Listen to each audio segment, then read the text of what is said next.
One of the most successful pizza chains in the world, Papa John's, has over 5,500 locations globally, revenues reported at over $2 billion. Yet it is hard to believe that Papa John's started out of a bar's broom closet. Its founder resorted to dumpster diving in hopes of finding more customers, or that the fate of the company was decided over a speedboat. This is the untold truth of Papa John's Pizza and the Papa who made it all happen. It was the autumn of 1977 in Jeffersonville, Indiana, when a young 15-year-old kid by the name of John H. Schnatter got his first job washing dishes at a small Italian pizzeria known as Rocky's Sub Pub. But John wasn't content with just dishwashing and set his sights on making pizzas from his first day. After months of hard work, his determination paid off when Rocky's was given a glowing review by Kentucky's largest newspaper. As a result, the restaurant became so busy that same night that the Fronderses were forced to ask John to help bake pizzas to keep up with the demand. John took to it like a fish to water and never went back to dishwashing again. Later, after graduating high school, John attended Ball State University, pursuing a degree in business administration. While attending college, he needed a job to cover his tuition and living expenses. But a brief yet miserable stint working at a Wendy's scared John away from ever flipping burgers again. Instead, he decided to return to pizza making at the college town's local pizzeria named Greek's. The owner took John under his wing and showed him how to efficiently handle high-volume orders and maximize productivity. The idea of running a pizza chain stuck with him, and as he completed his university classes, he began dreaming up his own pizzeria. However, by now it was 1982, and chains like Pizza Hut, Domino's, and Little Caesars were well on their way to taking over America.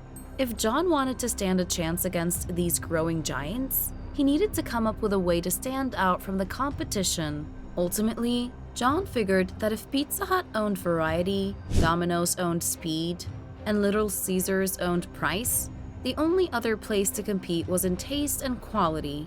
Looking towards his experiences at Greek's, he decided that his pizzeria chain needed to look, feel, and taste like a mom-and-pop pizza shop, no matter how big it got. Afterwards, John toiled away in his free time, designing menus, sketching out floor plans, writing up recipes, figuring out what equipment he would need, and so on. He named his dream pizza Papa John's after one of his friends suggested it. Unfortunately, he didn't have enough funding yet, so his dreams and plans would be packaged away in a cardboard box in his closet for a few more years. After graduating, John moved back home to Jeffersonville, but he had difficulties finding work.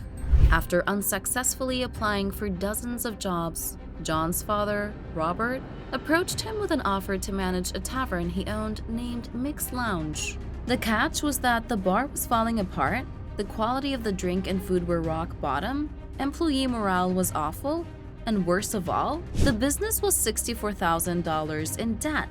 Robert believed the place was doomed and hoped his son John could minimize the damage so that he wouldn't be left completely bankrupt. Despite the grim outlook, John was ecstatic to take on the challenge and worked tirelessly over the next 7 months to save the bar. Given free rein, John's entrepreneurial spirit went wild as he came up with cost-cutting measures, creative sales techniques, and events to drive up profits. He even sold off his beloved 1971 Chevrolet Camaro to pay off the business debts in time. By the end of February 1984, John achieved the seemingly impossible. He transformed Mick's into a successful bar. As amazing and gratifying as this achievement was, however, John soon realized he had no love for running the bar. One fateful night in March 1984, John's gaze fell upon a broom closet while he was closing up Mick's. It suddenly came to him in a flash. His dreams of running his own pizzeria could start right here. After all, he made a fine profit serving up bar food to customers at Mick's already. Why not start serving up pizzas instead? He went home, immediately dug the cardboard box filled with his Papa John's plans out of his closet, and began plodding away. The next morning, John gathered Robert and the team at Mix to excitedly pitch them his idea of working their way out of the bar business and running a pizza company instead. After seeing what his son had achieved with Mix, Robert signed on at once, and the others quickly followed suit. They wasted no time getting started and began tearing down the broom closet's outer walls to make room for a pizza oven that very same night. Within a couple of weeks split between renovating the broom closet while still running Mix as usual, John and his team had everything ready to get their humble, very cramped pizzeria underway. With Mix profits covering John's overhead and expenses, he spent the next few months baking away in the tavern's broom closet turned pizzeria, improving his skills since he'd become a little rusty after not making pizza in years. He shared his early creations with his employees and the bar's customers, using them as a focus group to figure out what worked and what didn't. After finding his pizza-making groove, John ran into another snag. It turned out it wasn't easy to gain customers when your pizzeria is based out the back of a bar. He tried passing out menus to the bar's customers, placing door hangers around town, sending out coupons, running newspaper ads, and more, but nothing really worked. That's when John came up with a devious scheme. Late at night, John snuck over to the pizza delivery king of the town, Domino's, his target, their dumpster, which contained hundreds of receipt slips with customers' names, addresses, and orders. John happily dived in the dumpster and stole as many receipts as he could. After collecting enough from his dumpster database, John wrote each potential customer a signed letter which read, "To the pizza lover who this concerns, Papa John's makes better pizzas. We'll give you half off on your first order. Give us a try." It was dirty business, literally, but it worked extremely well. Sales massively increased. Eventually, the Domino's caught on and soaked their receipts in water before tossing them out to stop him. But by then, it was too late. Papa John's had a loyal and growing customer base and was finally on the road to success. Word was spreading throughout the town about John's new up-and-coming pizza joint, but there was yet another problem. Nearly all of their business was made via delivery, as whenever new customers came to Mix in person for a Papa John's pizza, they rarely, if ever, came back. While John did his best to spruce up Mix, there was no changing the fact that it was a bar, far from the mom-and-pop family restaurant he always wanted Papa John's to be. So in February 1985, John took out a $40,000 loan to erect the first proper Papa John's pizzeria. Luckily, he didn't have to look hard for a location, as right next to their bar was a boarded-up KFC that had since moved away years ago, which had all the space they needed. After cleaning out the space, John and his crew created handmade miniature paper-scale models of their future restaurant to be. All the while, they still ran Mix Bar and the pizzeria in its broom closet, as they needed every cent they earned to fund the construction. It was grueling work. After 6 weeks of non-stop labor, they were almost done, but tragedy was right around the corner. In mid-March 1985, John's father checked into the hospital. At first, his illness didn't seem too serious, but his health rapidly deteriorated. 5 days later, Robert Schnatter passed away, leaving John devastated. Nevertheless, the morning following his father's funeral, John was determined to still make his father proud. He hurried over to Mix, entered, and paused. On his right stood the bar, and on his left remained the incomplete Papa John's. He looked back and forth between the two. He could have easily taken a seat at the bar and drowned his sorrows away. No one would have blamed him for it. The man's father he was so close with had suddenly died, but he refused. He knew his father would have wanted him to finish building his pizzeria and see his dream come true. He turned to the left, picked up a hammer and some nails, and went back to work. On April 11, 1985, just 19 days after his father's passing, and around a year after John first began making pizzas out of Mix's broom closet, the first proper Papa John's restaurant opened its doors for business. Although they were located right next to Mix, their business improved exponentially. both due to the more family-friendly atmosphere as well as the simple fact of having the Papa John logo proudly displayed on a sign above the door rather than hidden away in the back of a bar. At the end of their first month, they tripled their previous sales record inside Mix, and their growth only continued from there. By the next month, they eclipsed the sales of their toughest competitor, the Domino's John had dumpster dived at before.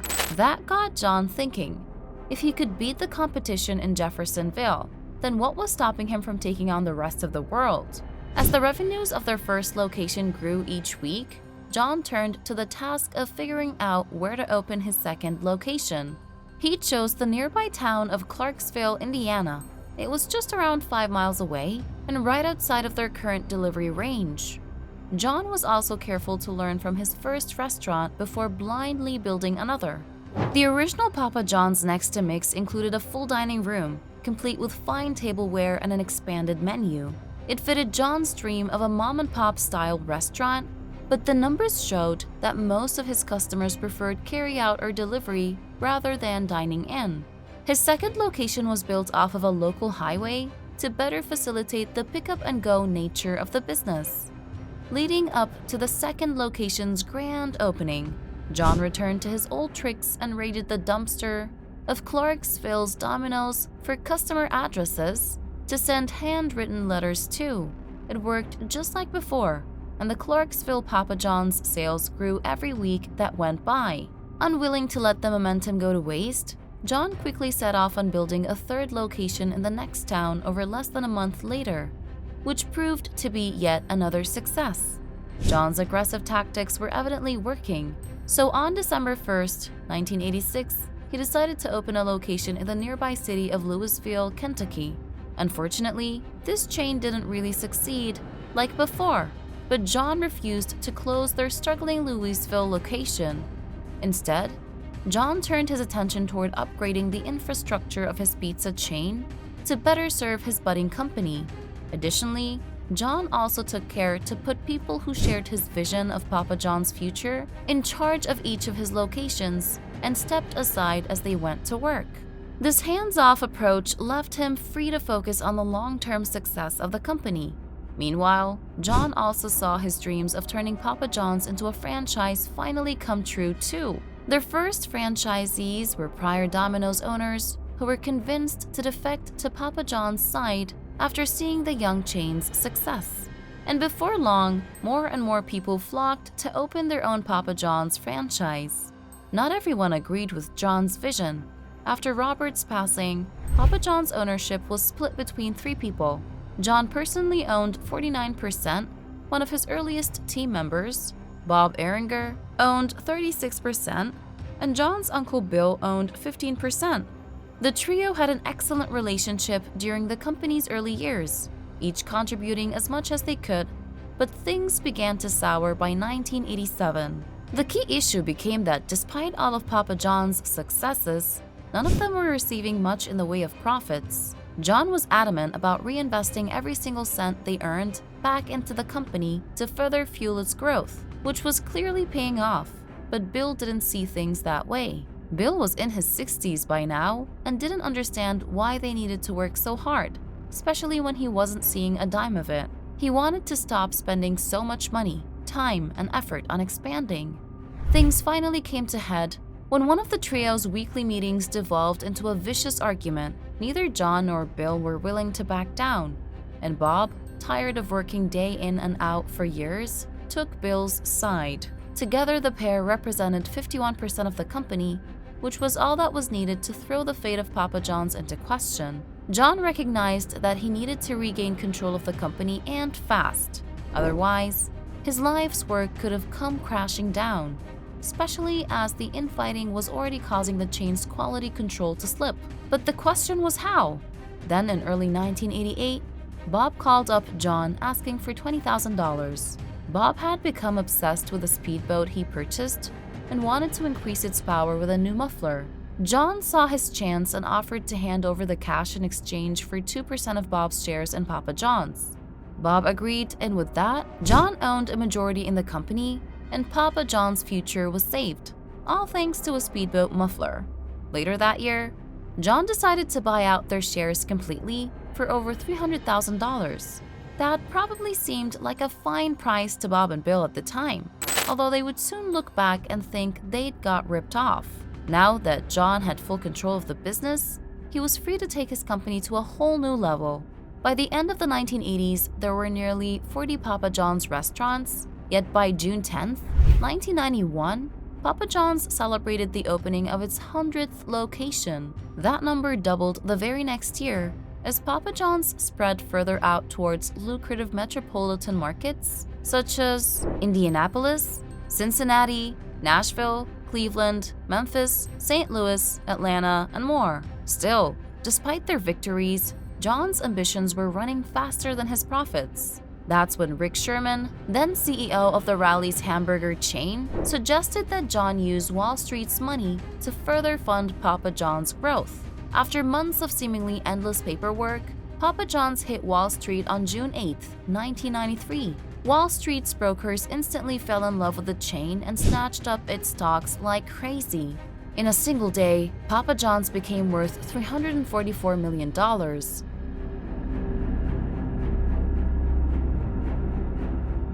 Less than 10 years since it started, Papa John's had finally entered the big leagues, and its ascent only continued from there. In 1998, Papa John's first international location opened in Mexico City, and the chain reported $1 billion in system-wide restaurant sales. In 1999, Papa John's had 2,000 restaurants to its name. In 2002, Papa John's broke ground by becoming the first pizza chain to allow online ordering across all of its domestic locations. This paid off in dividends as the company's online sales topped $1 billion alone in 2008.